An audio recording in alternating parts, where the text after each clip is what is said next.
حضرت معاویہ رضی اللہ تعالیٰ عنہ کے سلسلے میں یہ بچہ سوال کر رہا ہے اور کہتا ہے کہ نعوذ باللہ وہ منافق ہو گئے تھے، اور منافق تھے وہ، یا وہ صحابی نہیں تھے، یا اس طرح کی باتیں.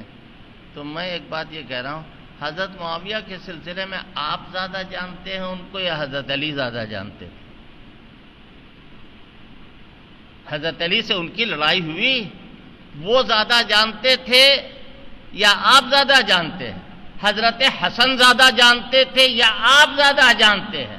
حسن کے نانا زیادہ جانتے تھے یا آپ زیادہ جانتے ہیں؟ حضرت معاویہ صحابی ہیں، اور حضرت علی سمیت پوری جماعت صحابہ نے ان کو صحابی مانا ہے. صرف یہی نہیں، ہم تو قرآن کا حوالہ دے رہے ہیں. پوری جماعت صحابہ نے ان کو صحابی مانا ہے. حضرت عبداللہ ابن عباس نے کیا کہا؟ داہو، بخاری شریف کے الفاظ، فَإِنَّهُ قَدْ صَحِبَ النَّبِيَّ صلی اللہ علیہ وسلم. وہ اللہ کے پیغمبر کے صحابی ہیں. خبردار، کہیں فرمایا کہ وہ مجتہد ہیں. حضرت معاویہ کے سلسلے میں یوں ہی ہوا میں فیر کرو گے.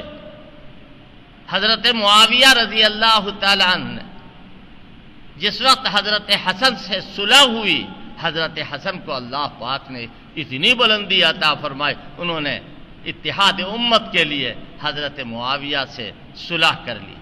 کوئی ایسا نہیں بچا کہ جس نے حضرت معاویہ کے ہاتھ پر بیعت نہ کی. اور کسی صحابی نے کبھی بھی انکار نہیں کیا حضرت معاویہ کی صحابیت کا. کوئی آدمی اگر حضرت معاویہ کے سلسلے کوئی بات کہتا ہے تو ہم تو فوراً یہی جواب دیتے وہ صحابی تھے. امام بخاری نے حضرت معاویہ کے فضائل و مناقب میں کوئی لمبی روایتیں نہیں پیش کی. غور سے سنیے گا اس بات کو. اور یوں لکھا باب و ذکر معاویہ. جو حضرت معاویہ کے بدخواہ اور حاسد ہیں وہ کہتے ہیں باب و ذکر معاویہ کا کیا مطلب؟ معلوم ہے آپ کو ذکر کتنا بڑا لفظ ہے. قرآن کہہ رہا ذکر رحمت ربک عبدہ زکریا. قرآن کہہ رہا ہے وَاذْكُرْ عَبْدَنَا ایوب. یہ ذکر جو ہے وہ بہت بڑی چیز ہے، معمولی چیز نہیں ہے. امام بخاری کا یہ دستور تھا کہ وہ بخاری شریف میں اپنے متعین کردہ جو شرائط تھے، ان شرائط پر جو حدیث پوری اترتی تھی اس کو لاتے تھے. حضرت معاویہ رضی اللہ تعالیٰ عنہ کے فضائل و مناقب میں کیا یہ بات کم ہے کہ امام بخاری نے اپنی صحیح میں لکھا ہے اول جیشی یغزون البحر، کہ جو پہلی مرتبہ کشتی سے جہاد کرے گا، سمندر سے جا کر کے جہاد کرے گا، اس کے گناہ معاف. وہ کون ہے؟ حضرت معاویہ. بخاری شریف کی تمام شرح نے یہ بات لکھی. پھر یہ کہ حضرت علی رضی اللہ تعالیٰ نے حضرت معاویہ کے پاس خط لکھا اور کہا فالحق ان ربنا واحد ودیننا واحد ودعوتنا فی الاسلام واحدۃ. یہ کون لکھ رہا ہے؟ حضرت علی لکھ رہے ہیں.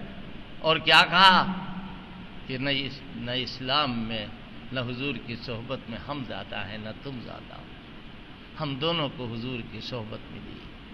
آگے کیا لکھا کہ یہ لڑائی جو ہوئی یہ تو دھوکے دھڑی میں ہوئی. وہ ہمارے بھائی ہیں، اخواننا بغوا علینا، انہوں نے ہمارے ساتھ بغاوت کا معاملہ کیا. یہ حضرت علی رضی اللہ تعالیٰ عنہ فرما رہے ہیں. حضرت معاویہ حضرت عثمان کے قاتلوں کا قصاص لینے کے لیے کھڑے ہوئے تھے. اور اگر یہ بات غلط ہے تو جب روم کے حاکم نے کہا کہ معاویہ ہمارے پاس آ جاؤ، ہم دونوں مل کے علی کو قلع قمع کریں، تو حضرت معاویہ سامنے آئے اور کہا اور رومی کتے کان کھول کے سن لے، اگر تو نے آنکھیں نیلی پیلی کی تو علی کے لشکر سے جو پہلا مجاہد سامنے آئے گا، پہلا سپاہی سامنے آئے گا، اس کا نام معاویہ ابن ابی سفیان ہو.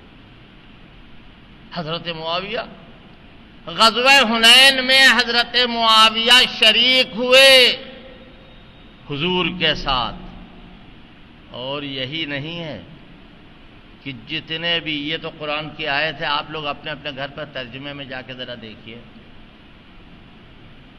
میں حوالہ دے رہا ہوں سورہ توبہ 10واں پارہ، آدھے سے کچھ پہلے 10واں پارہ کہہ رہے ہیں تو شاید کوئی خفا ہو جائے کہ یہ پارہ کہاں سے آ گیا، یہ پارہ کہاں سے آ گیا.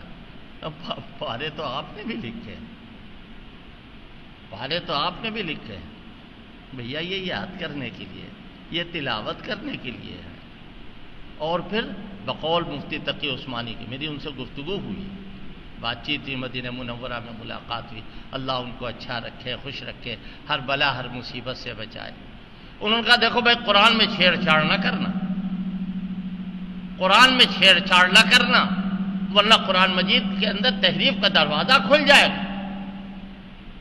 حنین میں جو لوگ، جو صحابہ شریک تھے، صاف صاف لفظوں میں کہہ رہا ہوں، قرآن ان کے بارے میں کہہ رہا ہے ثم انزل اللہ سکینتہ علی رسولہ وعلی المؤمنین وانزل جنودا لم تروها. کہ یہ وہ لوگ جن کے پیر اکھڑ گئے تھے، وہ لوگ جو خوش ہونے لگے تھے، اللہ تعالیٰ نے ان کی نصرت کے لیے ایسا لشکر بھیج دیا کہ جس کو تم نہیں دیکھ رہے تھے.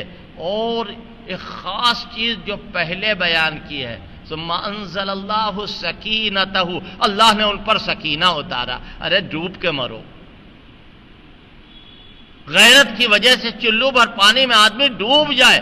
حضرت معاویہ جس لشکر میں موجود ہیں، اس کے لیے اللہ کہہ رہا فانزل اللہ سکینتہ، اللہ نے سکینہ، اگلی قوموں میں جو نبی آتے تھے ان پر سکینہ اترتا تھا. حضرت امام اہل سنت نے یہ بات لکھی، اللہ نے ان پر سکینہ اتارا. اور اسی طرح دوسرے غزوے میں، جس کو غزوہ طائف کہہ لیجئے یا جنگ یمامہ کہہ لیجئے، یہ غزوات جو ہیں ان میں حضرت معاویہ کی شرکت ہوئی. حضور اپنے ساتھ منافق کو بھی لے جاتے تھے. حضرت معاویہ اگر منافق ہوتے، حضرت معاویہ کے باقاعدہ حضرت معاویہ کاتب تھے، مکے میں سب سے زیادہ لکھے پڑھے شمار ہوتے تھے. حضور پاک صلی اللہ علیہ وسلم وحی الہی ان سے لکھواتے تھے اور یہ لکھا کرتے تھے.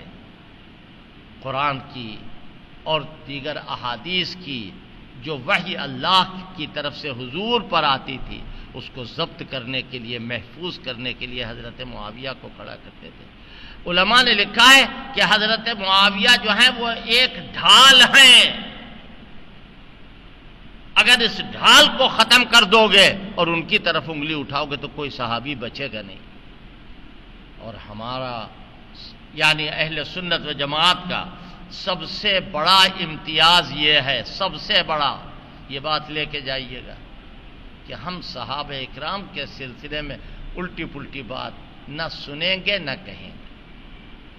صحابہ اکرام میں چاہے کسی کا نام ہو بخاری میں یا نہ ہو، 50 نہیں 1000 صحابہ ایسے ہیں کہ جن کا نام نہیں ہے.